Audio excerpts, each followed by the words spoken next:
Welcome and जय हिंद to all of you. आपका बहुत बहुत स्वागत है Kesari defence academy YouTube channel पर। आज हमारा ये पहला वीडियो है जिसमें आपको मॉक टेस्ट के रूप में वाई ग्रुप के लिए 50 क्वेश्चंस कराने वाले हैं। इसमें आपका प्रॉपर मॉक टेस्ट रहेगा जैसे कि आप पेपर में फेस करते हो। प्रॉपर इसमें आपको इंग्लिश का सेट मिलेगा जिसमें आपके आपके 20 क्वेश्चंस होंगे, और प्रॉपर आपको रागा का सेट मिलेगा जिसके कि आपके जो 30 क्वेश्चंस पेपर में दिए जाते हैं वो प्रॉपर आपको उसी वे में मिलने वाले हैं। मेन चीज़ ये है कि बारिश के टाइम में आज क्लासेस नहीं हो पाई हैं, तो इसलिए आपको ये चीज़ प्रोवाइड कराई जा रही है। तो आप इससे देख सकते हैं कि आपकी तैयारी कहाँ तक है और कैसे चल रही है ना। तो मैं सौरभ यादव आपको मैथमेटिक्स और रीजनिंग वाला जो पोर्शन है वो कराऊंगा। अनिल सर आपको इंग्लिश के जो 20 क्वेश्चन है वो कराएंगे, और पुनीत सर हैं वो आपका जीएस वाला सेक्शन कवर करेंगे। ठीक है, प्रत्येक क्वेश्चन को करने से पहले आप वीडियो देखने से पहले आप वीडियो को थोड़ा पॉज करेंगे और खुद से आंसर देने की कोशिश करेंगे, है ना। चलिए, पहला क्वेश्चन जो है हमारा बोल रहा है, यदि किसी संख्या के 85% को 75% को 75 में जोड़ा जाता है, याद रखना किस में जोड़ना है आपको, 75 में जोड़ा जाए, तो परिणाम स्वरूप वह संख्या प्राप्त होती है। वह संख्या ज्ञात करनी है आपको। तो कभी भी किसी संख्या के बारे में जो बातें आपको बोली गई हैं वो एक संख्या के बारे में बोली गई हैं और संख्या ही आपसे पूछी जा रही है। तो जब भी एक ऐसा क्वेश्चन हो तो हमेशा आपको याद रखना है कि कोई भी संख्या जो है वो अपने आप में 100% होती है। अब संख्या और संख्या का 85%, इन दोनों में डिफरेंस कितने का है, 15 का डिफरेंस है। तो बेटा इसी 15% की जो वैल्यू है वो आपको दे रखी है 75। कितना बोल रखा है आपको, 75। तो 15 से अगर आप इसको डिवाइड करोगे तो कितनी बार में जाएगा, 5 बार में। अगर 1% की वैल्यू 5 है तो 100% की वैल्यू कितनी हो जाएगी, 500। जो ऑप्शन नंबर ए है आपका वो आपका राइट जवाब हो जाएगा। ठीक है, ये आपका राइट जवाब है। तो आई होप आपने सबने ये क्वेश्चन सही किया होगा। चलते हैं नेक्स्ट क्वेश्चन की ओर। दूसरा जो क्वेश्चन है वो आपसे बोल रहा है, एक आदमी 5/3 के बजाय एक संख्या को 3/5 से गुणा करता है, उसके परिणाम में प्रतिशत परिवर्तन का पता लगाएं। यानी कि 3/5 से उसे गुणा करना था लेकिन उसने गलती से 3/5 से गुणा कर दिया है, तो उसमें चेंज कितना है ये आपसे पूछा गया है। कभी भी ऐसा मिस्टेक वाला क्वेश्चन आ जाए तो आप इसमें कुछ नहीं करना है, आपको क्रॉस मल्टीप्लाई करा देना दोनों के बीच में। ठीक है, तो 5 का गुणा अगर मैं 5 में करूँगा तो ये बेटा ये 25 हो जाएगा, है ना। अगर मैं 3 का गुणा 3 में करूँगा तो बेटा ये 9 हो जाएगा। 25 से 9 कितना कम है सर, 16 कम है। कितना कम है, 16। अपॉन में कितना आ जाएगा, 25। 1/25 का परसेंटेज वैल्यू जानते हो, 1/25 होता है 4 के बराबर। 1/25 को क्या लिख सकते हो, 4 में। इसमें 16 का गुणा हो रहा है, तो अगर मैं 16 का गुणा 4 में कर दूंगा तो 16 चौके कितने हो जाएंगे बेटा, 64। यानी कि 64 जो है आपका 64% जो है आपका ऑप्शन नंबर बी करेक्ट जवाब हो जाएगा। ठीक है, नेक्स्ट क्वेश्चन की ओर चलते हैं। अगला जो क्वेश्चन है वो इस प्रकार है, एक मोबाइल फ़ोन का विक्रय मूल्य 59,620 रुपये है और इसे 8.4% लाभ पर बेचा गया है। मोबाइल फ़ोन का लागत मूल्य क्या है। अलग अलग बच्चे इसे अलग अलग तरीके से कर सकते हैं, लेकिन हम वो तरीके से करेंगे जो सबसे बेस्ट है और सबसे अच्छा है ना। तो मैं क्वेश्चन की वैल्यू को देखकर समझ गया कि ये एक ऐसी वैल्यू लिखी हुई है जो 11 से कटने वाली है, तो ऑप्शन भी ऐसा होगा जो 11 से कटने वाला होगा। हालांकि आप इसको और तरीके से कर सकते हो कि मोबाइल का विक्रय मूल्य है वो 59,620 रुपये है, तो आप ये परसेंट वैल्यू दे रखिए। 8.4% का लाभ कमाना है बेटा आपको, तो आपको बोलना बेचना पड़ेगा 108.4% में। तो आपको बेचा मोबाइल फ़ोन का लागत मूल्य चाहिए था, यानी कि 100 की वैल्यू आपको निकालनी चाहिए थी।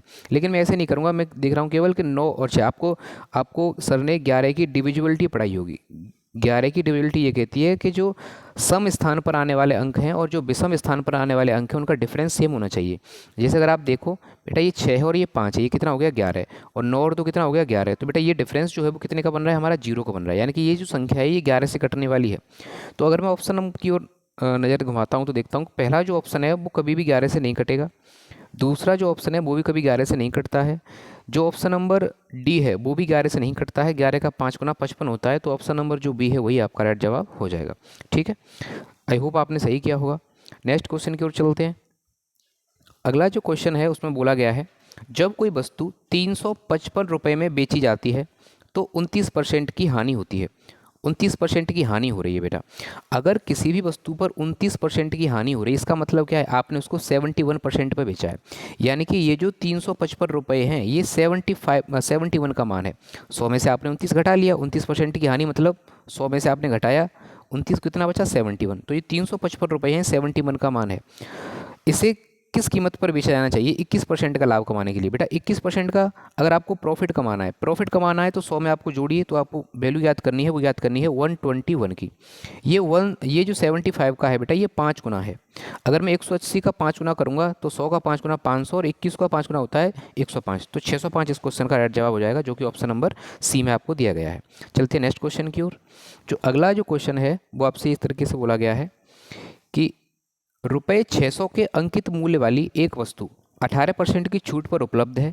यानी कि कोई भी वस्तु है जिसका जो मूल्य है वो 600 रुपये है और अंकित मूल्य ये उसका है ना, इसको 18% की छूट के साथ आप बेच रहे हो।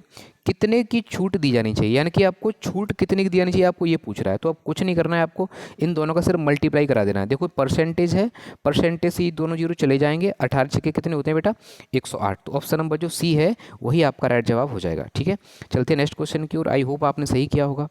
नेक्स्ट जो क्वेश्चन है वो इस प्रकार से है आपका, एक पुस्तक को उसके अंकित मूल्य पर 26% की छूट देकर 1554 में बेचा जाता है। यानी कि आप ध्यान से समझिए, यहाँ पर आपको छूट दी गई है कितने परसेंट की, 26% की। अगर आप किसी भी वस्तु पर 26% की छूट देते हो तो किसी भी वस्तु को जो बेचा जाएगा वो कितने में बेचा जाएगा बेटा, वो बेचा जाएगा आपको 74% में, है ना। तो 74 की ही वैल्यू जो दे रखी है आपको, ये जो वैल्यू है ये कितने की वैल्यू है 74 में। पुस्तक का अंकित मूल्य यानी कि आपको जो ज्ञात करना है वो कितने का मान ज्ञात करना है बेटा, आपको इसका 100 का मान ज्ञात करना है। अगर मैं ध्यान से देखता हूँ इसी चीज़ को, है ना, ये तो पूछा गया है 74 से इसको डिवाइड करेंगे बेटा, तो 74 से ही 2 बार में चला जाएगा। 74 का 2 गुना कितना हो जाएगा आपका, 70 का 2 गुना 140 होता है, 148 हो जाएंगे बेटे, है ना। और ये बचेंगे 7 1, तो ये हो जाएगा आपका 21, यानी कि 21 यानी कि एक की वैल्यू कितनी आ गई 21, एक की वैल्यू कितनी आ जाएगी बेटे 21। तो 100 की वैल्यू निकालने तो वो कितना आ जाएगा आपका 2100 रुपये। ऑप्शन नंबर जो बी है आपका वही आपका करेक्ट जवाब हो जाएगा। ठीक है, चलते हैं नेक्स्ट क्वेश्चन की ओर। अगला जो क्वेश्चन है वो इस प्रकार से है कि 5120 रुपये की राशि पर 12.5% की दर से 3 वर्ष का चक्रवृद्धि ब्याज आपको ज्ञात करना है। चक्रवृद्धि ब्याज ज्ञात करना, आप ध्यान रखना। तो बेटा ध्यान दीजिए, जो 12.5% है, मैंने क्लास में आपको बताया था उस दिन कि 12.5% की जो फ्रैक्शन वैल्यू होती है बेटा वो 1/8 होती है। यानी कि 8 रुपये पर आप 1 रुपया ब्याज का ले रहे हो। तो आप कैसे लिखोगे, 8 से लिखोगे, 8 से कितना हो जाएगा बेटे 8:9, है ना। 3 वर्ष की बात कर रहा है बेटा, अगर ये 1 वर्ष की बात करता तो मैं 8 से 9 ही लिखा लेने देता। ये अगर 2 वर्ष की बात करता तो मैं इसका स्क्वायर कर देता। ये 3 वर्ष की बात कर रहा है इसलिए मैं इसका क्या कर दूंगा बेटा क्यू। ये दोनों तरफ क्या हो जाएगा इसका क्यू। 8 का जो क्यू होता है बेटा वो 512 होता है। 8 का क्यू कितना होता है 512 बेटा। 512 का ये कितना दे रखा है 5120, यानी कि ये गुणा 10 गुना है। कितना दे रखा है बेटे 10 गुना। और 9 का जो क्यू होता है बेटा वो कितना होता है आप सबको पता होगा 729 होता है। कितना होता है 729। तो आपको 512 और 729 में डिफरेंस देखना है कितने का। जो भी डिफरेंस हो उतने में आप किसका गुणा कर देंगे 10 का गुणा करेंगे। तो इस क्वेश्चन का आंसर आप कमेंट बॉक्स में कमेंट करके बताएंगे कि आपका इसका आंसर जो है कितना आया था चक्रवृद्धि ब्याज वाले का। अब आंसर आपको कैसे देना है कि CI लिखना है आपको। CI जो कि कितना आया 2280 आया, 2120 आया, 1960 आया, 2170 आया। मैंने समझा दिया है आपको। 10 गुनी वैल्यू ये है। 8 का क्यू 512 है, 9 का क्यू 729, इन दोनों में देखना है डिफरेंस कितने का है, उसका 10 गुना कर देना है ना। ठीक है, ओके। नेक्स्ट क्वेश्चन की ओर चलते हैं। ये जो लास्ट क्वेश्चन है बायो ग्रुप में आपका ट्रिग्नोमेट्री का भी एक क्वेश्चन आता है, तो मैंने इसमें रखा हुआ है। क्वेश्चन में बोला गया है कि कोसेक A बराबर 5/4। बेटा आप सब जानते हो कोसेक में जो वैल्यू दी होती है वो क्या है बेटा, ये आपका ये कर्ण है और बेटा ये क्या है आपका लंब है। अगर मैं इसका आधार निकालना चाहता हूँ तो वो कितना निकल के आएगा बेटे 3 निकल के आएगा, क्योंकि 3, 4 और 5 ये क्या कहलाते हैं आपके ट्रिपलेट कहलाते हैं। क्या कहलाते हैं ट्रिपलेट। तो मुझे निकालना है 10। तो बेटा 10 A बराबर क्या होता है बेटा, आपने पढ़ा होगा लाल बटे कक्का, आपको पढ़ाया गया होगा लाल बटे कक्का। तो के ए। तो बेटा ये जो वैल्यू होती है ये 10 की होती है, यानी कि लंब बेटा लंब कितना है हमारे पास में 4 है और आधार कितना है 3 है। तो 4/3 इस क्वेश्चन का ऑप्शन नंबर बी है वो राइट जवाब हो जाएगा, है ना। तो ये जो थे क्वेश्चन वो आपके थे मैथमेटिक्स के वाई ग्रुप में 7 से 8 क्वेश्चन डाले जाते हैं। तो मैंने यहाँ पर जो है 8 क्वेश्चन आपके लिए रखे हैं। ठीक है, नेक्स्ट जो हमारा टॉपिक है वो आपका हमारा रीजनिंग का। तो रीजनिंग के पोर्शन की ओर चलते हैं और रीजनिंग में आपको आंसर देने की कोशिश करनी है ना।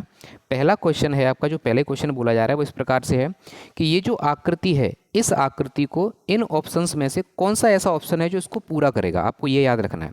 तो बेटा कभी भी इस तरीके का कोई भी सवाल हो, आप जो आकृति आपको सवाल में दे रखी है आप उसको पूरा करने की कोशिश करें। अब मुझे बताइए बेटा अगर ये लाइन पूरी जाती तो कहाँ तक जाती, लास्ट तक जाती इस प्रकार से। बेटा ये जो लाइन है ये अगर पूरी खींची जाती तो कैसे जाती है, इस प्रकार से जाती। ठीक है, और ये लाइन भी कैसे जाती बेटा, इस प्रकार से जाती।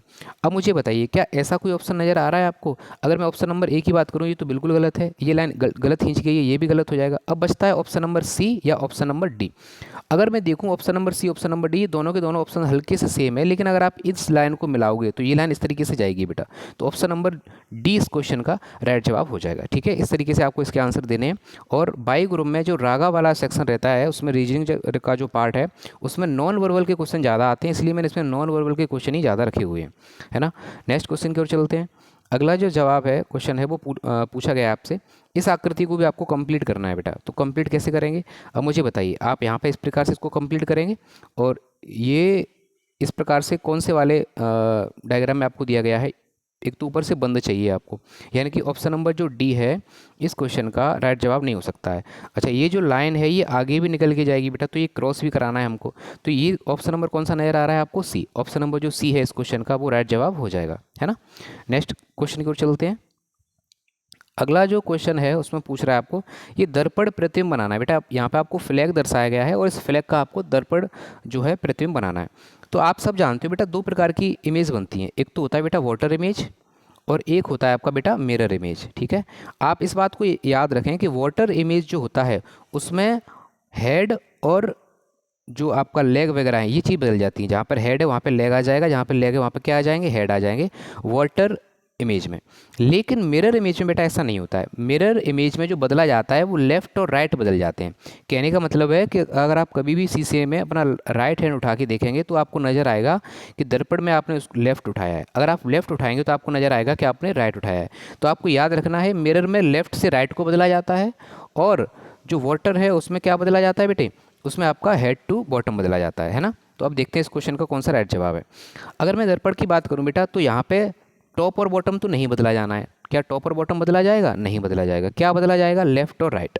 तो सबसे पहले जो पास वाला है वो पास ही बनेगा, यानी सबसे पहले दर्पण के पास में ये डंडी बनी हुई है इसकी, तो ऐसी डंडी इधर बनेगी सबसे पहले। ये जो इधर बनाया हुआ है वो किधर बनेगा बेटा, इधर बनेगा। ठीक है, तो ऑप्शन नंबर सी जो था हमारा वो तो गलत हो गया। अब बचता है ऑप्शन नंबर ए, बी और सी। अगर मैं बात करूँ ऑप्शन नंबर ए की, ऑप्शन नंबर ए में जो चीज़ें यहाँ पे जो घुंडी है वो दबी हुई है नीचे की ओर, वो नीचे की ओर तो नहीं दबेगी बेटा, वो कहाँ दबेगी, ऊपर की ओर। तो ऐसा कौन से ऑप्शन में दब रहा है बेटा, ऑप्शन नंबर डी में। और दोनों चीज़ें नीचे से मिला लेते हैं तो ये अच्छा ऑप्शन नंबर डी भी आंसर नहीं होगा बेटा। दोबारा से देखेंगे यहाँ पे जो देखा नीचे जो सीढ़ियाँ बनाई हुई हैं वो इस साइड से बनाई हुई है, तो अगर मैं इसको दर्पण में बनाऊंगा बेटा तो लेफ्ट साइड से आ जाएंगे। तो लेफ्ट साइड से जो ऑप्शन नंबर बी में नजर आ रहा है, तो बेटा जो ऑप्शन नंबर बी है इस क्वेश्चन का वो राइट जवाब है। ठीक है, आई होप आपकी समझ में आया होगा। नेक्स्ट क्वेश्चन की ओर बढ़ते हैं। अगला जो क्वेश्चन है, नीचे दी गई आकृति में वृत्तों की संख्या बतानी है आपको। क्या बतानी है, वृत्तों की संख्या। अगर मैं वृत्तों की संख्या के बारे में देखता हूँ बेटा तो यहाँ पे जो समझाया गया है वो ये है कि आपको 3 वृत्त तो बड़े हुए दिख रहे हैं, एक ये 2 है और ये कौन सा है, तीसरा है। 3 वृत्त हैं वो बड़े बड़े हैं, चौथा वृत्त ये है, 5वां ये है और 6वां ये है। तो इसमें वृत्तों की जो संख्या है बेटे वो आपको दर्शाई गई है, वो कितनी है आपकी बेटे, 6 दर्शाई गई है। यानी कि ऑप्शन नंबर जो ए है इस क्वेश्चन का वो राइट जवाब हो जाएगा। ठीक है, चलते हैं नेक्स्ट क्वेश्चन की ओर। अगला जो क्वेश्चन है वो इस प्रकार से दिया गया है आपको, प्रश्न आकृति, यानी कि ये जो है आकृति के बारे में आपसे पूछा गया। इसका जो दर्पण है बेटा वो नीचे रखा गया है। अगर दर्पण नीचे रखा हुआ है तो प्रतिमीटर नीचे की ओर बनेगा। तो क्या ये लेफ्ट राइट में बदलेगा, नहीं बदलेगा, ना तो लेफ्ट में बनेगा ना राइट में बनेगा ना तिरछा बनेगा। ऑप्शन नंबर जो बी है इस क्वेश्चन का राइट जवाब हो जाएगा। आई होप आपकी समझ में आ रहा होगा। नेक्स्ट क्वेश्चन की ओर चलते हैं। अगला जो क्वेश्चन है वो इस प्रकार से है, बोला गया है आपको कि ये जो आकृति है इसको फोल्ड करना है। बेटा यहाँ पे एक थोड़ी मिस्टेक है, जो भूल गया ये बताना कि इसको फोल्ड करना है वो ऊपर की ओर फोल्ड करना है। कैसा फोल्ड करना है, ऊपर की ओर। अब आप ध्यान दीजिए, जब आप इसको ऊपर की ओर फोल्ड करोगे बेटा तो ये वाला जो बॉक्स है वो किसके अंदर बनेगा, इस सर्कल के अंदर बन जाएगा। देखो पहले ऑप्शन में सर्कल के अंदर तो बन रहा है, लेकिन इसके जो कोने बने हुए हैं बेटा, इसके जो कोर हैं वो कभी भी इसको टच नहीं करेंगे। टच करेंगे लेकिन सीधा वर्टिकली टच करेंगे। यहाँ पे देखो टच करने का जो तरीका है वो सही नहीं है ना। तो ये क्वेश्चन आपका, ये ऑप्शन गलत हो गया। यहाँ जैसा है वैसा का वैसे ही रहेगा, तो ये ऑप्शन गलत हो गया। अगर मैं इन दोनों ऑप्शन की बात करूँ तो जो इनका क्रम है वो कभी भी बदला नहीं जाएगा। जैसे आप यहाँ देख रहे हैं इन दोनों ऑप्शन में क्या डिफरेंस है, यहाँ पे ट्रेंगल दिया गया, क्या यहाँ पे ट्रेंगल है, कहीं भी नहीं है। तो ऑप्शन नंबर सी भी नहीं है, ऑप्शन नंबर जो डी है इस क्वेश्चन का वो राइट जवाब हो जाएगा। आई होप आपकी समझ में आ रहा होगा। नेक्स्ट क्वेश्चन की ओर चलते हैं। अगला जो क्वेश्चन है वो इस प्रकार से है कि आपको ये जो आकृति दे रखी है, बोला गया है कि इनमें से किस आकृति को आप पूरा खोलोगे उसके बाद में ये आकृति बनेगी। तो ध्यान दीजिए बेटा, यहाँ पे 1 है तो पहले ये फोल्ड यहाँ से किया गया होगा, तो जो यहाँ बना है वहीं पे यहाँ पे बनेगा। इसी चीज़ को राइट साइड में लेंगे बेटा, यहाँ पे आ जाएगा, यहाँ पे आ जाएगा, तो ऐसा तो ये है नहीं, तो यानी कि ऑप्शन नंबर बी गलत है बेटा। इसी चीज़ को ऊपर लेंगे तो ये एक यहाँ पे आएगा, एक यहाँ पे आएगा, ऐसा इधर आएगा तो एक यहाँ पे, एक यहाँ पे, और बेटा ये दो यहाँ पे बनेंगे, ठीक है। लेकिन ऐसा भी ये चित्र नहीं है ना, ऐसा है, तो कौन सा ऑप्शन बचता है? बी। सर बताइए सॉल्व करके। बेटा ये जो ऊपर बना हुआ है एक तो यहाँ बन जाएगा, दूसरा वाला ये जो है वो यहाँ पे बनेगा। अब सेम टू सेम एक इधर बनेगा, एक इधर बनेगा, एक इधर बनेगा, एक इधर बनेगा, तो क्या ऐसे ही आपको दिख रहा है बेटे? तो बेटा ऑप्शन नंबर जो बी है आपका राइट जवाब हो जाएगा, है ना। नेक्स्ट क्वेश्चन की ओर चलते हैं।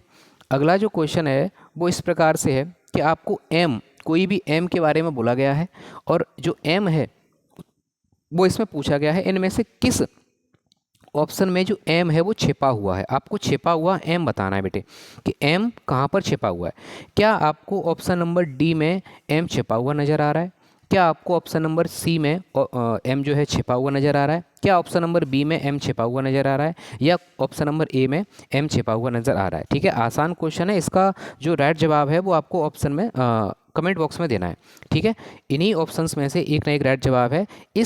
ये जो आकृति बनी हुई है एम, इनमें से किस में सन्निहित है, आपको ये इसका जवाब देना है बेटा। इस प्रकार के मैं कई क्वेश्चन आपको इसी वीडियो में बता चुका हूँ, तो आपको ये क्वेश्चन का आंसर कमेंट बॉक्स में कमेंट करना, जिससे ये पता चलेगा कि कौन यहाँ तक देखने आया है वीडियो को, है ना। नेक्स्ट क्वेश्चन कमेंट जरूर करना, भले ही आप गलत करना लेकिन कमेंट जरूर करना। नेक्स्ट क्वेश्चन की ओर चलते हैं। अगला जो क्वेश्चन है वो ये है, यदि एक्स आमिर की माँ की बहन है, बहन का पति है, बोला गया है कोई एक्स है वो आमिर की माँ की बहन का पति है। बेटा आमिर की माँ की बहन का पति जो कौन है वो एक्स है, तो एक्स आमिर से क्या संबंध है? अब मुझे बताइए, एक चीज़ का रिलेशन मुझे समझाइए। यदि एक्स है वो आमिर की माँ की बहन, बेटा आमिर की माँ की बहन, आमिर की कौन लगेगी? मौसी लगेगी।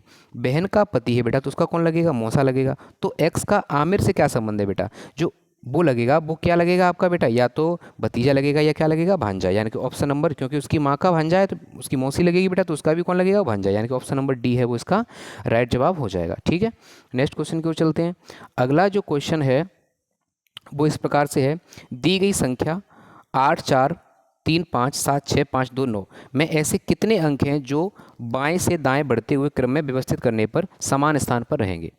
यानी कि यहाँ पर जो हमें सवाल दिया गया है वो उसको पहले इसको अच्छे से क्रम में व्यवस्थित करना है। अब मुझे बताइए, इसमें सबसे छोटा नंबर क्या है बेटा? 2 है। 2 के बाद यहाँ पे क्या आ जाएगा बेटे? 3 आ जाएगा। 3 के बाद क्या आएगा? 4 आएगा। 4 के बाद क्या आएगा? 5 आएगा। 5 के बाद 6, फिर 7, फिर 8, फिर 9, ऐसे ही आएगा ना। अब देख लीजिए, यहाँ पे पहले नंबर पे 8 है, क्या पहले पे 8 है? नहीं है। दूसरे पे 4 है, दूसरे पे 4 है? नहीं है। तीसरे पे 3 है, यहाँ पे कितना है? 4, नहीं है। लेकिन पाँचवा बेटा, यहाँ भी 5 जो है वो चौथे नंबर पे आ रहा है, यहाँ भी 5 चौथे नंबर पे आ रहा है, तो एक तो अंक ये मिल गया हमको। अब आगे बढ़ते हैं। 5 के बाद देखते हैं बेटा 7 को, देखो 5 के बाद 6 है यहाँ पे, लेकिन ये सेम स्थान पर नहीं है। 7 के बाद देखते हैं बेटा, यहाँ भी सेम स्थान पर नहीं है। इसी क्रम को जब हम 6 के साथ में 6 मिलाएंगे और 7 के साथ में 7 मिलाएंगे तो 2 अंक और मिलेंगे, एक तो 6 मिलेगा, एक क्या मिलेगा बेटा? 7 मिलेगा। तो टोटल 3 अंक हैं वो जिनके स्थान बदलने पर वो नहीं बदलेंगे। तो इसका जो ऑप्शन है वो ऑप्शन नंबर जो डी है आपका 3, ये आपका राइट जवाब हो जाएगा, है ना। नेक्स्ट क्वेश्चन की ओर चलते हैं।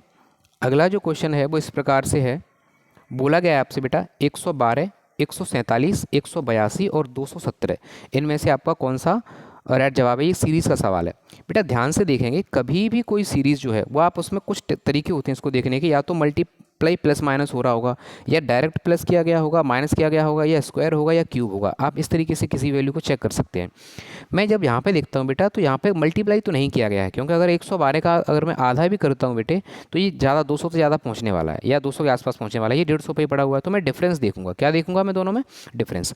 अब मुझे बताइए, 12 और 47 में डिफरेंस कितने का है बेटे? 45। मुझे 35 का डिफरेंस नज़र आ रहा है बेटा। 47 और 82 में कितने का डिफरेंस है बेटा? यहाँ भी 35 का है। 82 और जो है 217, यहाँ भी कितने का है? 35 का डिफरेंस है। तो आगे भी कितने का डिफरेंस हो जाएगा? 35। अगर मैं 217 में 35 जोड़ दूंगा बेटे, तो 235 और 17 जोड़ देंगे तो 45, 52, 252 इस क्वेश्चन का जो है ऑप्शन नंबर जो बी है इस क्वेश्चन का राइट जवाब हो जाएगा, ठीक है। नेक्स्ट क्वेश्चन की ओर चलते हैं। अगला जो क्वेश्चन है वो इस प्रकार से है, देखिए ACEHIMMR। अगर आप यहाँ पे ध्यान से बेटा देख पाएँ और गौर करें आप, तो देखिए यहाँ पे बोला कि 1 का वर्ग कितना होता है? 1। 2 का वर्ग कितना होता है? 4। 3 का वर्ग कितना होता है? 9। 4 का वर्ग कितना होता है 16, तो आगे कितना आएगा बेटे 25 आएगा। अगर आप ध्यान से एक चीज़ को समझ पा रहे हैं कि 25 बीच में कहाँ आ रहा है, यहाँ पे आ रहा है, यहाँ पे आ रहा है, नहीं आ रहा है, यहाँ पे आ रहा है, नहीं आ रहा है, यहाँ पे आ रहा है बेटा, तो यही आपका राइट जवाब है। सर ऑप्शन नंबर ए क्यों नहीं हो सकता बेटा? क्योंकि आगे और पीछे दोनों तरफ क्या होनी चाहिए आपका, कोई ना कोई एक ABCD में से इसमें कुछ ना कुछ होना चाहिए। यहाँ आगे क्या लिखा हुआ एक, तो ये भी आपका राइट जवाब नहीं होगा। कौन सा ऑप्शन नंबर सही है आपका? Option number B. चलते हैं नेक्स्ट क्वेश्चन की ओर। अगला जो क्वेश्चन है वो इस प्रकार से है आपका, एक निश्चित कूट भाषा में एडवाइजरी को ये लिखा जाता है, ये लिखा हुआ BFF है ना, और चैंपियन को ये लिखा जाता है बेटा, तो उसी भाषा में इसको क्या लिखा जाएगा? DESINGER, इसको क्या लिखा जाएगा? तो अगर आप ध्यान से देखें बेटा, ए को इसने B लिखा, डी को इसने एफ लिखा, यानी कि ए को बी लिखा तो क्या किया बेटा? +1 कर दिया। अगर डी को एफ लिखा, डी आता है 4 पे, एफ आता है 6 पे बेटा, तो क्या कर दिया? +2 कर दिया। अगर मैं देखूं वी आता है 22 पे, एफ आता है बेटा 25 पे, तो बेटा यहाँ पे क्या कर दिया? 3 प्लस कर दिया। तो मैं ऐसा ऑप्शन बना के देखता हूँ, थोड़ा देखता हूँ कि इसमें क्या होने वाला है। अगर मैं डी में 1 जोड़ूंगा बेटा तो क्या आएगा? ई आएगा। क्या आएगा? पहले नंबर पे ई। जी आता है 7 पे, अगर मैं 2 जोड़ूंगा बेटा तो आई हो जाएगा, यानी कि जी के बाद में क्या ई आता है बेटा 5 पे, 5 के बाद में 2 जोड़ूंगा तो क्या हो जाएगा? 7, 7 पे क्या आने वाला है बेटा? जी आने वाला है। अगर मैं आगे देखूं एस, तो एस में जोड़ेंगे बेटे 3, एस कितने पे आता है? 19 पे, 19 में 3 जोड़ेंगे तो क्या हो जाएगा मेरा?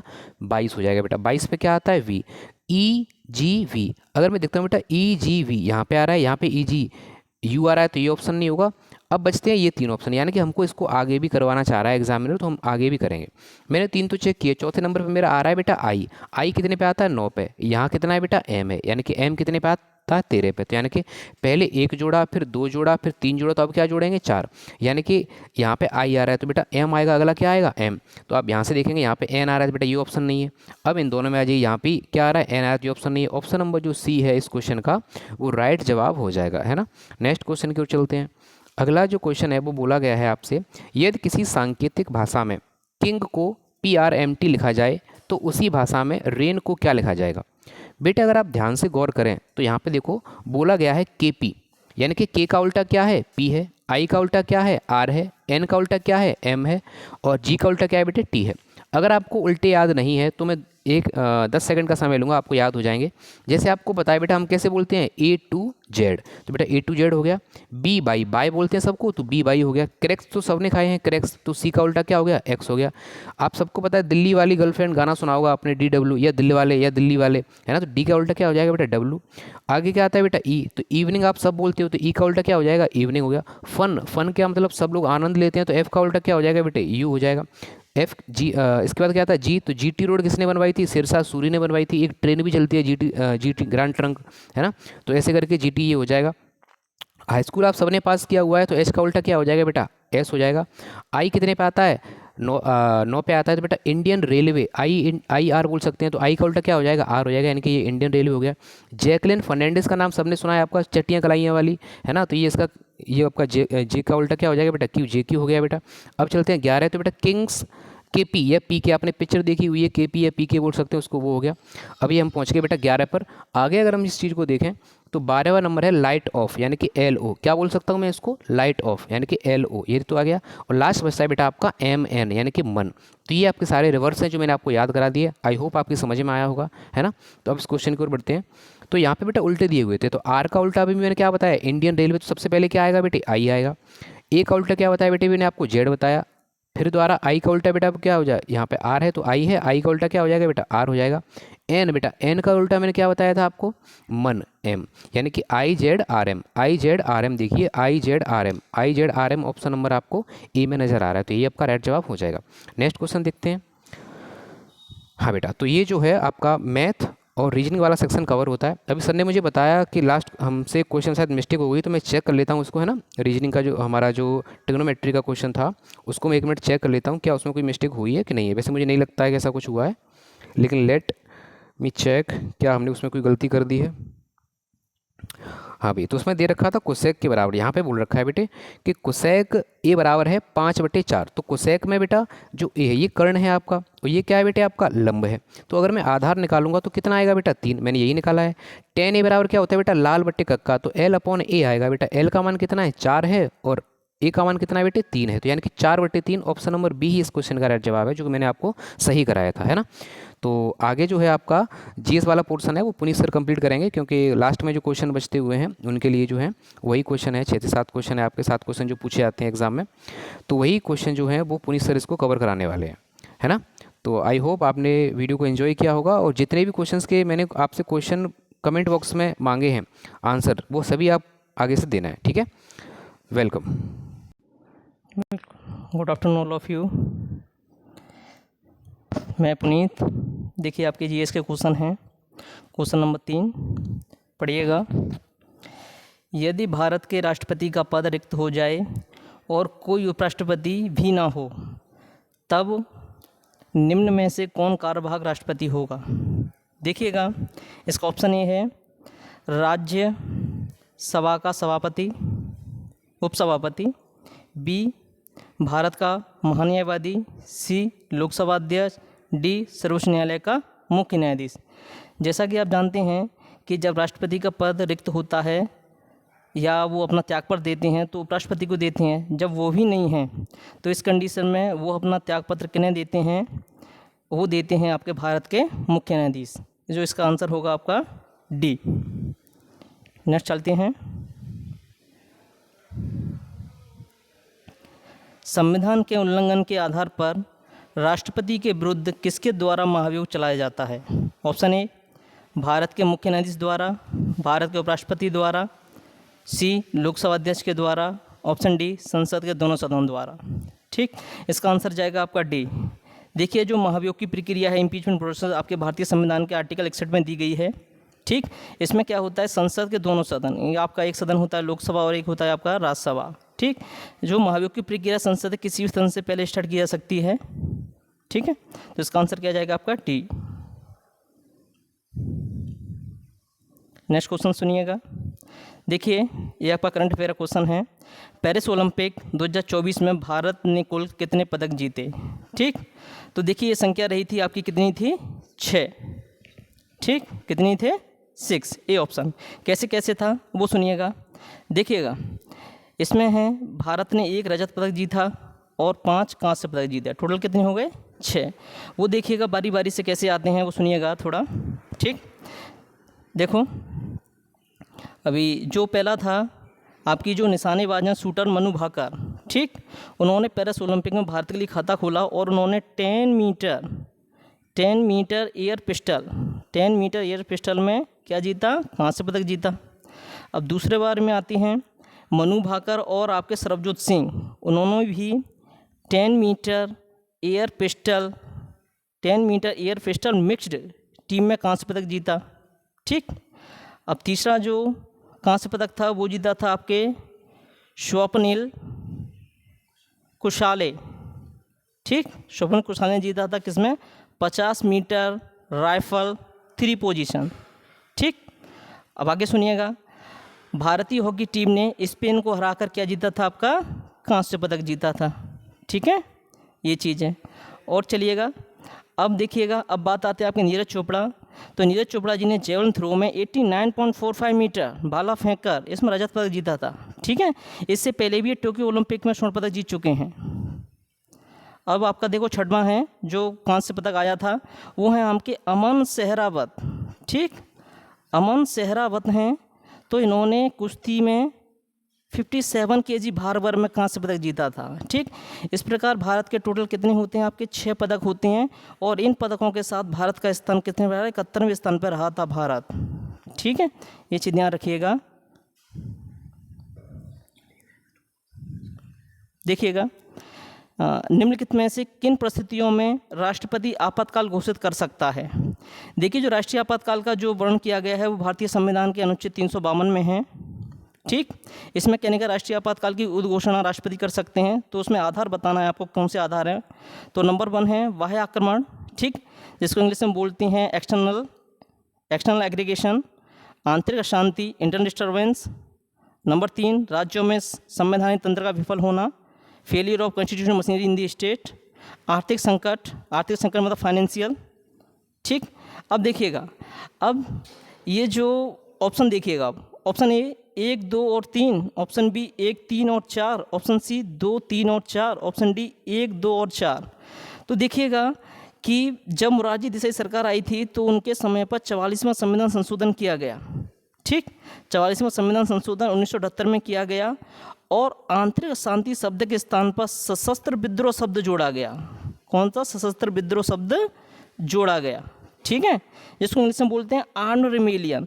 तो अब ध्यान रखना, आंतरिक शांति को आधार नहीं मानते हैं तो इसका ये दो वाला तो ऑप्शन में आना या नहीं है, तो आप इसको एलिमिनेट कर सकते हैं। देखिए जैसे ऑप्शन में 2 है वो हट जाएगा अपने आप ही, तो ए में आ रहा है, बी में आ रहा है, ए में आ रहा है, सी में आ रहा है, डी में आ रहा है, तो ऑप्शन कौन सा जाएगा आपका? बी जाएगा। ठीक, चलिएगा। अब देखिए निम्नलिखित में से किन अनुच्छेदों को राष्ट्रीय आपातकाल के दौरान निलंबित नहीं किया जा सकता है?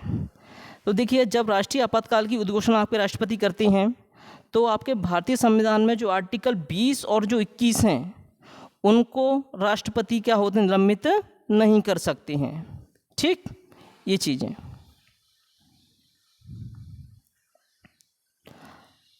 निम्नलिखित में से किस विटामिन की कमी से खून का थक्का धीरे बनने की बीमारी होती है? देखिएगा इसका option A vitamin C, option B vitamin D, option C vitamin E, option D vitamin K. तो इसका करेक्ट आंसर होगा विटामिन के। देखिएगा कैसे होता है कि सामान्यतः जो रक्त का थक्का है 2 से 5 मिनट में बन जाना चाहिएगा। जब विटामिन के की कमी होती है शरीर में तो रक्त का थक्का नहीं बनता है। तो इस कारण हमारा ईश्वर ना करे किसी की अगर दुर्घटना होती है तो अंततः उनकी जो ब्लीडिंग होने से मृत्यु हो जाती है। ठीक, जो विटामिन के है इसका जो रासायनिक नाम है वो होता है फिलोक्विनोन। क्या होता है? फिलोक्विनोन होता है। ठीक, और ध्यान रखिएगा इस विटामिन के की कमी से जो बीमारी होती है उसको हम नाम बोलते हैं हीमोफीलिया। हीमोफीलिया है एक आनुवंशिक बीमारी है। ठीक, और ध्यान रखिएगा जो रक्त का थक्का बनाने के जो प्रोटीन है वो जिम्मेदार होती है कौन सी? आपकी फाइब्रिनोजेन प्रोटीन जिम्मेदार होती है।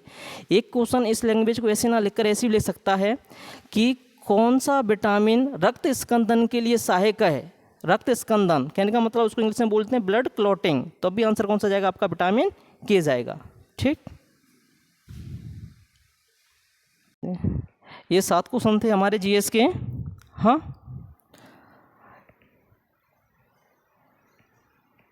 ये 7 क्वेश्चन थे हमारे। अब आगे क्वेश्चन आएंगे आपके। हाँ अभी है क्वेश्चन है, अभी एक और भी है, सुनिएगा। निम्नलिखित में से कौन भारत के राष्ट्रपति के निर्वाचन हेतु निर्वाचक गण में सम्मिलित नहीं होता है? एक बात ध्यान रखिएगा, जो निर्वाचक गण हैं इसको आप निर्वाचक मंडल भी कहते हैं। इंग्लिश में बोलते हैं इलेक्टोरल कॉलेज। इलेक्टोरल कॉलेज बोला जाता है। तो अब देखिएगा राष्ट्रपति चुनाव में कौन कौन भाग ये बोलचाल नहीं लेते हैं। तो ऑप्शन ए लोकसभा निर्वाचित सदस्य, बी राज्यसभा निर्वाचित सदस्य। देखिए लोकसभा निर्वाचित सदस्य भाग लेते हैं। ऑप्शन बी राज्यसभा निर्वाचित सदस्य भाग लेते हैं। राज्यों की विधानसभा निर्वाचित सदस्य भाग लेते हैं, ये वाली बात भी सही है। तो राज्य विधान परिषदों निर्वाचित सदस्य, तो आंसर कौन सा जाएगा आपका? डी, क्योंकि राज्य विधान परिषदों के निर्वाचित सदस्य राष्ट्रपति के चुनाव में भाग नहीं लेते हैं। ठीक, और एक बात और ध्यान रखना यहाँ पर कि कहने का मतलब आपके जो केंद्र शासित प्रदेश है जिनमें विधानसभा है, जैसे दिल्ली है, पुदुचेरी, जम्मू कश्मीर में, उसके सदस्य भी क्या होते हैं? राष्ट्रपति के चुनाव में पार्टिसिपेट करते हैं।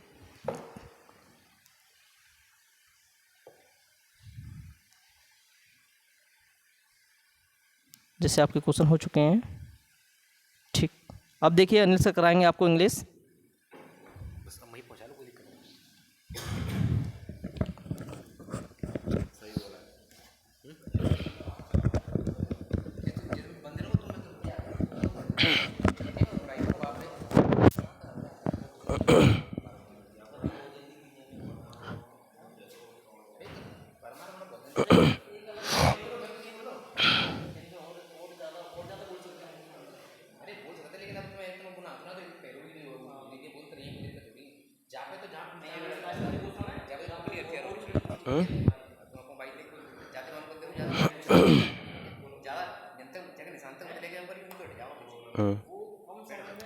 अब मैं शुरुआत कैसे करनी है? मैं अनिल कुमार और आज आपका जो है रीजनिंग का जो सर ने आपको मैथमेटिक्स और रीजनिंग और चीज़ करा दी है। बाई ग्रुप का जो इंग्लिश का सेक्शन है वो आपको मैं कराने वाला हूँ। चलते हैं पहले क्वेश्चन। रिलैक्स करवा रहा हूँ, बच्चे बोल रहे हैं पहले ना स्टार्ट ना करें तुम वो तो स्टार्ट शुरू कर रहे हैं जो लास्ट में आवेगी।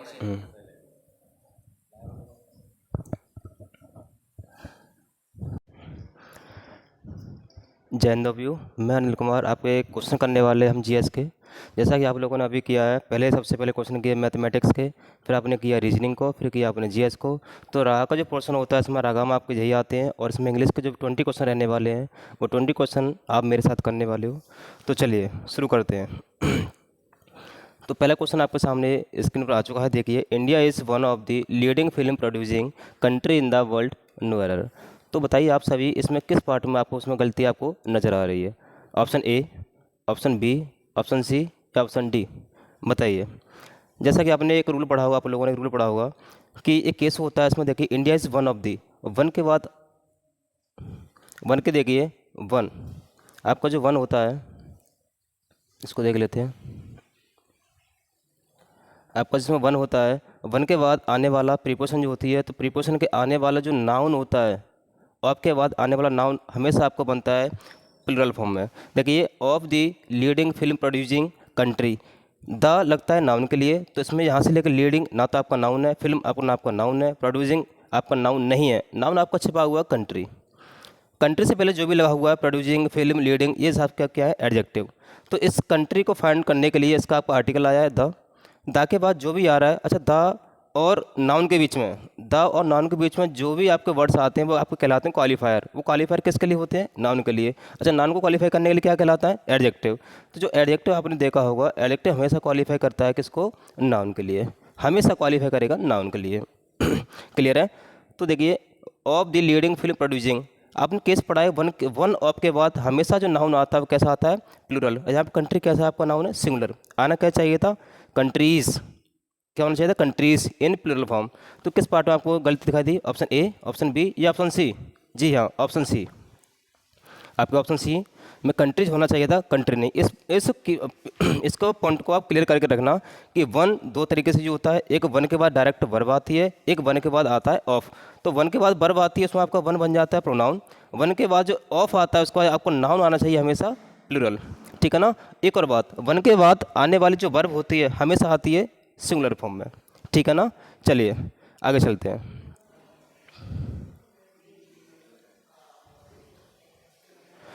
चलिए देखिए question number next, question number second आपका स्क्रीन पर आ चुका है। इसको करने की आप कोशिश करिए। जो बच्चा इस क्वेश्चन को अच्छे से कर लेता है वो समझिए उसकी तैयारी ठीक ठाक है, और जो नहीं कर पा रहा है वो इसको वीडियो को देखते रहना, उसकी तैयारी हम ठीक ठाक करा देंगे। She avoids taking the prescribed medicine at regularly interval. एक बार फिर से पढ़िए, आपको किस पार्ट में आपको इसमें एरर दिखाई दे रहा है? She avoids taking the prescribed medicine at regularly interval. देखिए सबने गलती आपको मिली, एक बार फिर से देख लीजिए। जिस बच्चे को गलती नहीं मिल रही है वो एक बार ध्यान से देखें, मेरे साथ पढ़े, धीमे धीमे से पढ़ें। सी अवॉइड्स, सी आपका प्रोनाउन है, इसके बाद वर्ब आ रही अवॉइड्स, इसके बाद आपकी मेन वर्ब जो आ रही है taking, taking the prescribed medicine at regularly interval. Once again at regularly interval. अच्छा एट को आप जानते हो, एट को हम क्या बोल सकते हैं? एट जो होता है आपको हमारा होता है प्रीपोजिशन। प्रीपोजिशन होता है वो, इसके बाद आपके जो आपको नाउन आता है या फिर आता है प्रोनाउन। इतना क्लियर है? आपको जो नाउन या प्रोनाउन आता है वो किस फॉर्म में आता है? बोलिए किस फॉर्म में आता है? ऑब्जेक्ट फॉर्म में। आया कुछ समझ में? किस में आता है? ऑब्जेक्ट फॉर्म में। इतना क्लियर है? अच्छा एट रेगुलरली इंटरवल, इसमें इंटरवल क्या है? आपका नाउन। जो क्लियर है? आपका नाउन है, ठीक है, लेकिन नाउन से पहले कौन आता है? एडजेक्टिव। लेकिन आपको रेगुलरली क्या दिखाई दे रहा है? एडवर्ब। तो समझे कुछ गलती आपको कहाँ मिली? रेगुलरली नहीं होगा, क्या होगा? रेगुलर। रेगुलर इंटरवल, रेगुलर जो रेगुलर होता है आपका एडजेक्टिव होता है। और हाँ आपने ये भी पढ़ा होगा कि किसी नाउन में एल वाई लगा दो, किसी नाउन में एल वाई लगा दो, आपको क्या मिलेगा? एडजेक्टिव, ठीक है। सेम, और किसी एडजेक्टिव में आप एल वाई लगा देते हो आपको प्राप्त हो जाती है एडवर्ब। तो बोलो रेगुलर क्या है आपका? रेगुलर क्या है आपका? स्क्रीन क्या हो गया देख लेते हैं। चलिए फिर से, कुछ नहीं, ठीक है। आपका रेगुलर एडजेक्टिव है, इंटरवल नाउन है, तो इसके लिए इसको करना है तो हमें इसको एल वाई को रिमूव करना पड़ेगा, एल वाई को, ठीक है। किस पार्ट में आपकी एरर है? Option C. वेरी गुड, ये क्वेश्चन आपका ठीक ठाक है। चलिए आगे देखिए, अगला क्वेश्चन देखते हैं हम। क्वेश्चन नंबर नेक्स्ट जो आता है, सभी बच्चे इसको पहले करना, वीडियो को पॉज करना, अपने मन से करना, फिर मेरे साथ करना उसको, ठीक है ना। चलिए क्वेश्चन नंबर 3 कहता है she comes dash a very noble family. ये आपके फिल इन द ब्लैंक में क्वेश्चन बायोग्राफी में बहुत पूछे जाते हैं। कभी 2 क्वेश्चन आते हैं, कभी इसका प्रेप का आता है, कभी इसमें वो कंजक्शन भरने के लिए आता है, कभी आपको वर्ब भरने के लिए आता है। तो इससे आपको जो पार्ट्स ऑफ स्पीच होते हैं हर चैप्टर से आपका वो फिल इन द ब्लैंक बना सकता है। तो हमको घबराना नहीं है, हमारे अगर कॉन्सेप्ट क्लियर है तो हम सारे फिल इन द ब्लैंक को आराम से धीमे धीमे करते जाएंगे। चलिए, सी कम्स, सी आपका प्रोनाउन है, कम्स क्या है इसमें वर्ब, मेन वर्ब आपकी, इतना क्लियर है? ओके। अब वेरी नोबल फैमिली, फैमिली क्या है इसमें आपका नाउन, कैसी फैमिली, नोबल, कितनी नोबल, वेरी, तो वेरी क्या है आपकी एडवर्ब, नोबल क्या आपका एडजेक्टिव। इतना आप समझ पा रहे हो? एडजेक्टिव में क्वालिफाई किया नाउन को, एडवर्ब ने क्वालिफाई किया एडजेक्टिव को। और ये क्या है इसमें, कभी कभी आपसे पूछा जाता है कि फाइंड दी अंडरलाइन लाइन, बोलिए कि इसमें पार्ट्स ऑफ स्पीच क्या है। देखिए, अ आता है सिंगुलर काउंटेबल नाउन के लिए, अ होता है हमका इंडेफिनिट आर्टिकल, एक द होता है वो होता है डेफिनेट आर्टिकल। तो ए एन का प्रयोग करते हैं इनडेफिनिट तरीके से, किसके लिए, सिंगुलर काउंटेबल नाउन के लिए। फैमिली कितनी है, एक है ना, तो एक के लिए अ लगाया गया है। इतना क्लियर है? अब देखिए इसमें देखिए कि सी कम्स वो आता है, वो बिलोंग करता है। इसका मीनिंग समझ रहे हो क्या, वो बिलोंग करता है किस फैमिली से, अ वेरी नोबल फैमिली से। तो आपने प्रीपोजिशन इसमें बनना है, ऑफ आएगा, विद आएगा, फ्रॉम आएगा या टू आएगा। अगर आपने प्रीपोजिशन अच्छे से पढ़ी हो तो आपको ये क्वेश्चन आता होगा। ऑफ होता है प्रीपोजिशन ऑफ सोर्स, किसी से निकाला जाता है, किसी से निकाला जाता है source. With preposition of instrument, किसी के साथ, किसके साथ के लिए, विद होता है। अच्छा, फ्रॉम और ऑफ दोनों होते हैं preposition of source, from somewhere, of somewhere, to preposition of destination. ठीक है, एक बार आप यहाँ से समझिए, अगर मैंने यहाँ पर ऑफ कर दिया तो ऑफ आता है का, ऑफ का मीनिंग होता है का, तो इसका का मीनिंग यहाँ पर हमको नहीं लगाना, हमको लगाना है से। वो बिलोंग करती है किस फैमिली से, नोबल फैमिली से। तो सी के लिए आप सी के बाद कम्स है, कम्स के लिए बिलोंग करने के लिए आपको बुलाना पड़ेगा फ्रॉम। आया समझ आपको? क्लियर है? अब क्लियर है आपका फ्रॉम? जी हाँ, इस क्वेश्चन को आप ध्यान से देखना, इसमें बहुत सारे बच्चे करेंगे कि ऑफ या फ्रॉम। तो आपको कन्फ्यूज आपको नहीं होना है, आपको तो बस फ्रॉम लगाना है, क्योंकि from is always use from the starting point. ठीक है ना? और हाँ, अगर आप पेपर देने के लिए जा रहे हो आप इस बात को और अच्छे से ध्यान रखना कि आपका जो फ्रॉम होता है ये कंजक्शन में आपका पूछा जाता है। बहुत बार पूछा है कि फ्रॉम का पेयर किस से बनता है, तो आप हमेशा याद रखोगे टू के साथ। ठीक है, ये क्वेश्चन बायोग्राफी में पूछा जाता है। तो बायोग्राफी तैयारी जो बच्चे कर रहे हैं इसको विशेष करके पढ़ के जाना है और इस क्वेश्चन को अच्छे से समझना फिर से, और एक बार इसको पीडीएफ को फिर से खोलना और आप खुद करने की कोशिश करना। चलिए, आई होप आप इसे समझ चुके होंगे। नेक्स्ट क्वेश्चन, चलिए क्वेश्चन नंबर 4। चलो एक बार आप करिए, वीडियो को पॉज करिए और आप करिए इसको। ठीक है ना? देखिए, आपने कर लिया होगा शायद। She is now married dash a rich merchant. ये फिर से क्वेश्चन आ गया प्रीपोजिशन का। देखो, प्रीपोजिशन क्वेश्चन बार बार मैं क्यों कराता हूँ और क्यों कराने की कोशिश कर रहा हूँ आपसे, क्योंकि प्रीपोजिशन क्वेश्चन हर बार पूछा जाता है। इसलिए आपका एक क्वेश्चन तो पक्का है कि अगर आपने प्रीपोजिशन कर लिया, और प्रीपोजिशन भी ऐसे वाले आते हैं जो फिक्स वाले होते हैं।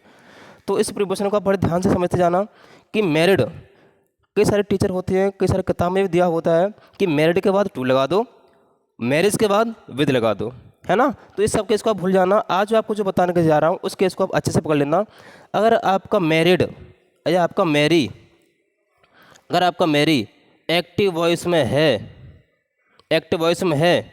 एक और केस, अगर आपका मैरी सेम पैसिव केस में है, पैसिव वॉइस में, इस बात को फिर से सुन लो। अगर आपका मैरी एक्टिव वॉइस में है तो नो प्रीपोजिशन। अगर मैरी आपका पैसिव वॉइस में दिया गया है तो इसमें आपका टू प्रीपोजिशन लगता है। ध्यान रखना, कभी कभी क्वेश्चन ये घुमा देता है, हम इस तरीके से घुमा देता है कि मैरी की जगह लिख देगा मैरिज, क्या बना देगा, मैरिज। ध्यान रखना, मैरी हमारी verb, marriage noun. Once again, marry verb, marriage noun. तो जब हमारी मैरी मतलब अगर मैरिज है तो इसमें आपको कोई भी प्रीपोजिशन नहीं लगाना है, नो प्रीपोजिशन। और मैरी है एक्टिव वॉइस में तो नो प्रीपोजिशन, और पैसिव वॉइस में तो आपको टू लगाना होगा। इतना क्लियर है? क्लियर है? ठीक है, चलिए अब आगे क्वेश्चन हम देख लेते हैं। चलिए question number next, question number 5 आया है कि फाइंड दी मिसस्पेल्ड वर्ड। अच्छा, कभी कभी आपसे ये भी पूछ लेता है कि miss spelled word, correct spelled word, इस तरीके से क्वेश्चन आपसे पूछ लेता है पेपर में। तो मिस स्पेल्ड का मतलब होता है कि इसमें से 4 ऑप्शन आपको दिए गए हैं, इसमें से किस वाले मीनिंग जो है गलत दी गई है वो आप फाइंड करिए। ठीक है ना, ये आपसे क्वेश्चन पूछ लेता है। कुछ प्रिपोजिशन, कुछ आपकी जो मीनिंग होती हैं कई बार रिपीटेड जो होती है ना वो पूछ ली जाती हैं। तो आपको एक बार अच्छे से देखिए, सिगरेट, क्या सिगरेट की मीनिंग यही होती है? जल्दी से पढ़िए मेरे साथ। सिगरेट की मीनिंग ये होती है CIGARETT ही, एकदम करेक्ट मीनिंग आपकी CIGARETT। जिस बच्चों को सिगरेट की मीनिंग याद नहीं है तो सिगरेट की मीनिंग याद करके रखना पेपर के लिए बहुत ज़रूरी है, इंपॉर्टेंट मीनिंग है सिगरेट की। ठीक है ना। ऑप्शन बी देखिए, अटेंडेंस, ATTEND, बोलो DE या A?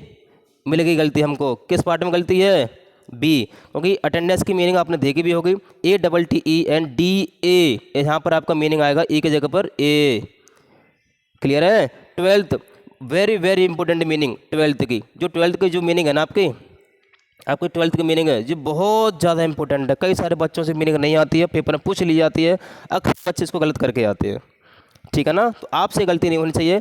12th की मीनिंग TWELF, गलती कहाँ करते हैं बच्चे? ऐप को भूल जाते हैं कि इसमें ऐप आती नहीं है, लेकिन ऐप इसमें साइलेंट रहती है। तो 12th क्लियर है।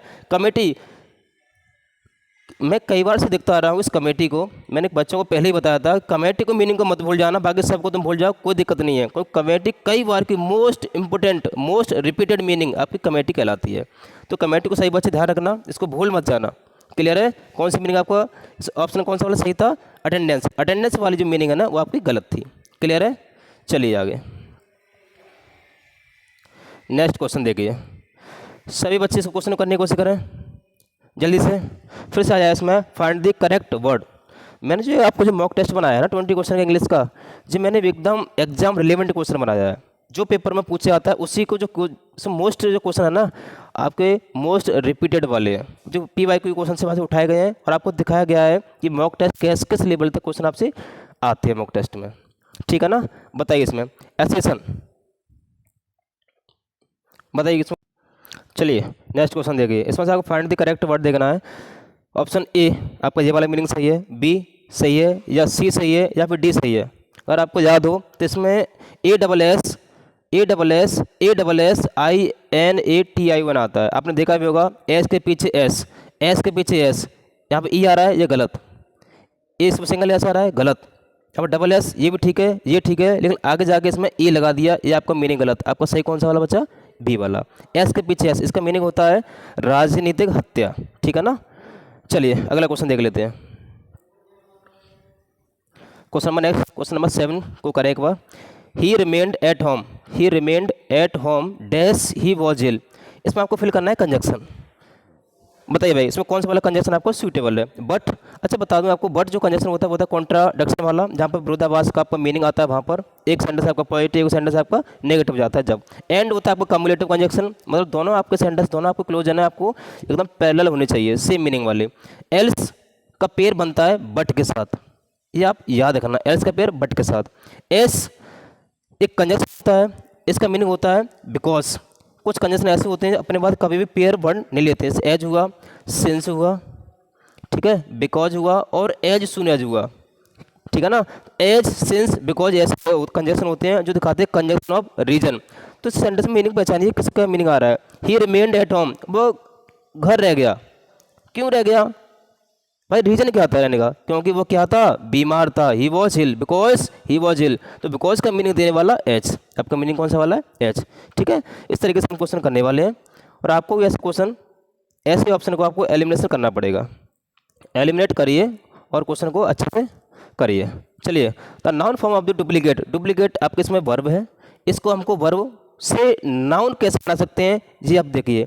तो मैंने आप नाउन के सफिक्स देखे होंगे, जैसे आपका नाउन एक आता है आपका TION आता है, क्लियर है, एक आता है DOM, एक आता है ISM, एक आता है आपका AENCE, एक आता है आपका ANCE, एक आता है आपका ARY। ऐसे बहुत सारे आपके सफिक्स होते हैं जो आपके नाउन बनाते हैं किसी वर्ब को। तो जिस वर्ब के पीछे ये सब आपको दिख जाते हैं ना, ये आपको सब कुछ दिख जाए, डायरेक्ट पहचान लो।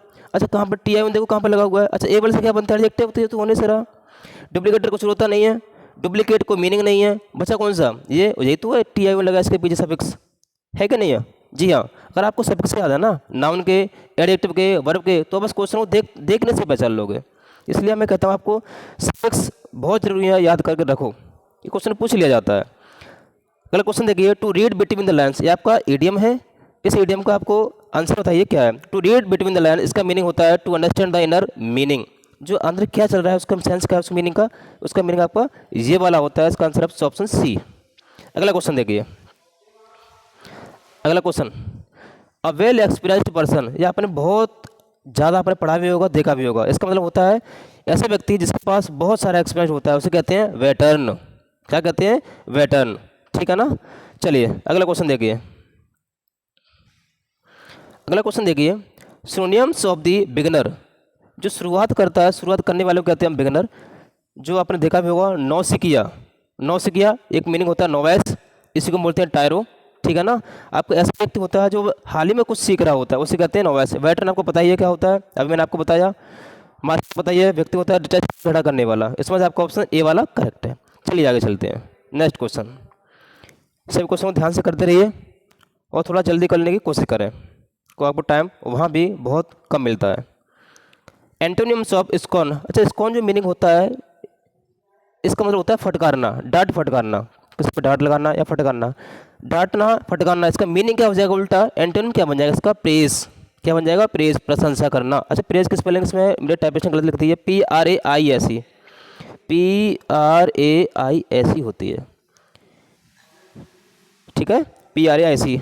इसका आंसर आपका ऑप्शन ए सही है। अगला क्वेश्चन देखिए, question number 13, Rohan said he will be winner, जो पेपर बैगर पर देने जा रहे हैं उनको नरेशन और वॉइस तो करके ही जाना है, क्योंकि ये दो क्वेश्चन आपके यहाँ वाले बोनस है। रोहन सेड, इसका करने का तरीका से, रोहन सेड देखो, नरेशन को हम हमेशा करते हैं ऑप्शन से, तो रोहन सेड सहमत दिया है, नहीं हटा सकते। आपका सेंटेंस कौन सा है? असर्टिव। असर्टिव सेंटेंस में आपको जो कंजक्शन होता है वो कौन सा वाला होता है? दैट। क्या लगाते हैं? दैट। तो जिस पार्ट में दैट लगाया पहले वो देखो, दैट के अलावा कुछ और लगाया तो उसको हटा दो। देखो ऑप्शन बी आपको हटा दिया क्योंकि इफ लगाया इसमें, ये तो हो नहीं सकता। दैट, इसके बाद ही आपका सेम रहने वाला है, क्योंकि आपको कौन सा वाला है? थर्ड पर्सन, ये चेंज नहीं होता है। विल, जब विल का हम पे उसमें बनाते हैं नरेशन में, तो क्या बनता है? बोलो क्या बनता है? अरे बोलो, क्या विल भी रहेगा? क्या नहीं रहेगा ना। आपका विल डिड, डिड तो कैसे भी नहीं होगा, क्या बनेगा? विल का वुड, का शुड, कहने का कुड, तो option D is correct. Okay, चलिए next, next question 14, do not make a noise, इसका हमें बनाना है पैसिव। बताइए, इसका बनाना है पैसिव। तो do not make a noise, do not make a noise, tense कौन सा है? प्रेजेंट का, तो प्रेजेंट में ही रहना चाहिए, ठीक है ना। तो लेट का प्रयोग हम नहीं कर सकते, ये तो होगा नहीं। यू आर रिक्वेस्टेड नहीं होगा, क्योंकि इसमें ऑर्डर दिया रहा है, ऑर्डर वाला केस में आपका you are order to not. Clear है? Option C is correct. अगला question 15 question, the Ganga is second river, आपने आर्टिकल पढ़ा तो आपको पता भी होगा कि definite article is always use before the rivers, name of rivers. तो गंगा आपका रिवर है ना, लगा दिया। इसमें क्या आएगा? The Ganga is second river an the, a लगाते हैं हम किससे? कॉन्सोनेंट से पहले, एन का प्रयोग करते हैं, बबल से पहले द का प्रयोग करते हैं, डेफिनेट जो को निश्चित होता है। द गंगा, बोलिए इसमें क्या आएगा? तो बहुत से बच्चे इसमें दा लगा रहे होंगे, मेरे हिसाब से बहुत से बच्चे इसमें दा लगा रहे होंगे, लेकिन एक बार आपको बता दूं, गंगा नाम है, नाम से पहले द आ चुका है। गंगा आपका नाम है, उससे पहले द आ चुका है, ठीक है। तो ये मत समझना कि गंगा से पहले द आएगा, गंगा से पहले द लग चुका है, इससे पहले नहीं बता सकते। इससे पहले तो क्या आएगा आपका? A, the Ganga is second river. इसमें द लग सकता था, अगर इसको सेकंड रिवर को स्पेसिफाई किया जाता, इसको डेफिनेट आगे किया जाता। क्लियर है? तो कंफ्यूज आपको नहीं होना है, गंगा से पहले दा आ चुका है, इसमें दा लगाने की कोशिश मत करना, इसमें आएगा आपका ए। क्लियर है? जनरल सेंस में। चलिए अगला question, question number 16, when he reached the school the bell dash dash dash, बताइए इसमें आपको जो वर्ब है वो किस फॉर्म में आएगी? रिंग्स आएगा, रिंगिंग आएगा, रेंग आएगा, हेड रेंग आएगा। तो अगर आपने सेंटेंस आपने अच्छे से पढ़े हो तो ही रीच्ड टेंस कौन सा है? पास्ट का, तो ये भी टेंस किस आने वाला है? पास्ट में। रिंग्स प्रेजेंट हटा दो, रिंगिंग कंटिन्यूअस हटा दो, रेंग ये भी टू नेवर, कौन सा होगा? अगर ये प्रेजेंट में तो ये बनता है प्रेजेंट के परफेक्ट में। क्लियर है? ठीक है, अगला क्वेश्चन, क्वेश्चन नंबर 17, एक बार सभी इसको देखें, पॉज करें और अपने आप करने की कोशिश करें। चलिए, ही डैश एक्सरसाइज एवरी मॉर्निंग। इसमें देखो एवरी मॉर्निंग जो आता है वो टेंस आपको बताता है हैबिट को, डेली रूटीन को, और डेली जो रूटीन होता है वो आता है प्रेजेंट के इंडेफिनिट में। तो ही के हिसाब से प्रेजेंट के इंडेफिनिट में कौन सी आपकी वर्ब आने वाली है वो आप देखिए। टेक हो नहीं सकता, ये कैसी वर्ब है, प्लूरल, आपको ही कैसा है, सिंगुलर, तो ये गलत। डू नॉट आ नहीं सकता। टेकन थर्ड फॉर्म डायरेक्ट नहीं आने वाली, इसके बाद क्या आ सकता है इसका option C, does not take, क्योंकि ये भी टेंस आपका प्रेजेंट का है और ही के हिसाब से डज लगा जाए। Okay, next question number 18। चलिए एक बार आप फिर इसको करिए अच्छे से। नेवर, देखो आपने एक पढ़ी होंगी एडवर्ब चैप्टर आपने पढ़ा है, तो आपने पढ़े होंगे नेगेटिव एडवर्ब। आपका नेवर होता है, आपका नो सूनर होता है, इसका पेयर बनता है देन के साथ। एक होता है इसमें as soon as, sorry as soon as नहीं, सेल्डम, इसको उठा देते हैं, इसको उठा देते हैं, सेल्डम आपका सेल्डम होता है, सेल्डम आपकी नेगेटिव वर्ग होती है।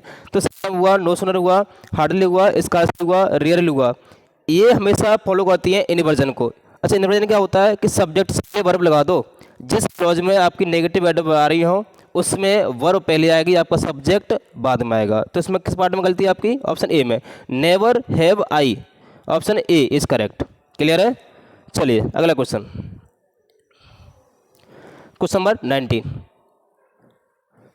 क्वेश्चन नंबर 19 में सेम आपको जब ये कॉन्सेप्ट मैंने क्लियर किया है कि हार्डली का पेयर किससे बनने वाला है, व्हेन से, हार्डली व्हेन, और हार्डली फॉलो करता है इनवर्जन को। तो इनवर्जन से फॉलो किया है कि चेक कर लीजिए, हार्डली हैड आई, सब्जेक्ट से पहले वर्ब वो लगी है कि सही है। इस एक और केस होता है कि देखिए आपका दूसरा क्लॉज शुरू होगा, उससे पहले क्या आएगा, कंजक्शन व्हेन। तो यहाँ पर कंजक्शन शुरू हो चुका है, यहाँ पर कोई नहीं आया, तो आपको गलती मानी जाएगी। ऑप्शन नंबर ए हो गया, बी हो गया, सी में the airport when I met. Clear है। हार्डली का पेयर बनेगा व्हेन के साथ और ऑप्शन सी इज करेक्ट। अगला क्वेश्चन, क्वेश्चन नंबर 20 देखिए।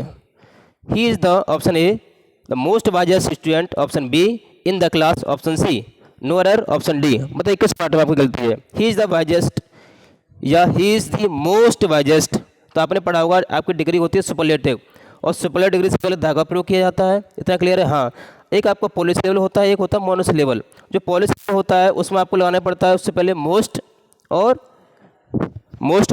लीस्ट, ठीक है ना। आपका ये कौन सा है, वाइज, आपका वाइज है आपका मोनोस लेवल। तो मोनोस लेवल के लिए कुछ नहीं करना होता है, वाइज में आपको ईआर लगा दो कंपैरेटिव के लिए, और सुपरलेटिव लगा दो ईएसटी। तो वाइजेस्ट आपका सही था, इसमें मोस्ट लगाने की जरूरत आपको नहीं थी, ठीक है ना। तो option number B is correct, ठीक है। तो इस प्रकार से हमने पूरा एक बायोग्राफ का 50 क्वेश्चन का मॉक किया है।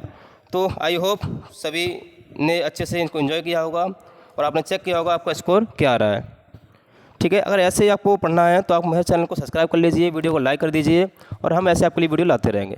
Thank you.